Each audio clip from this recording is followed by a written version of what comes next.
by the greater weight of the evidence that number one, Adam Waldman, while acting as an agent for Mr. Depp, made or published the following statement: "We have reached the beginning of the end of Ms. Heard's abuse hoax against Johnny Depp."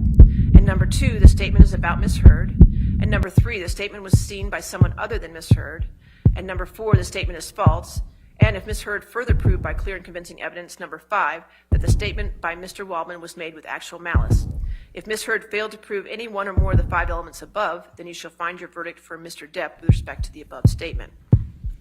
When used in these instructions, the phrase, "the greater weight of the evidence," also sometimes called the preponderance of the evidence, means the evidence would direct way, that is, by implication.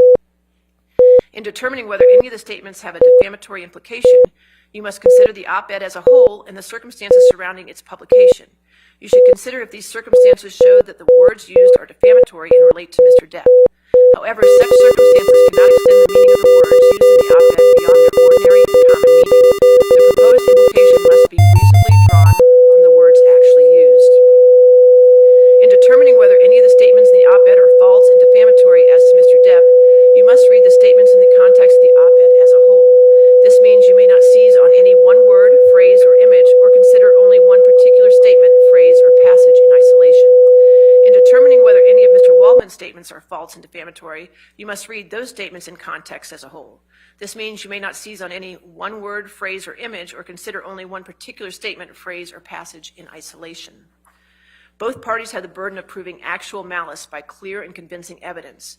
To meet this burden, each party must prove by clear and convincing evidence that each statement was made or published, number one, with knowledge that the statement was false, or number two, so recklessly as to amount to a willful disregard for the truth, that is, with a high degree of awareness that the statement was probably false.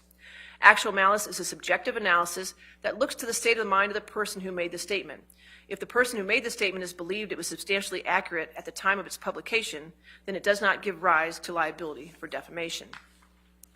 The term actual malice should not be confused with the more common meanings of the word malice, such as ill will or hatred.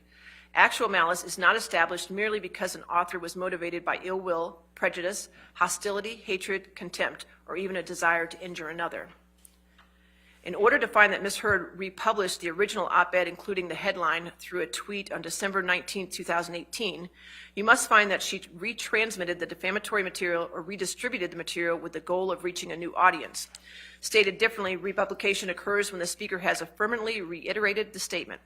A hyperlink directing readers to a previous article on the same website does not direct the previous article to a new audience. Merely linking to an article does not amount to republication.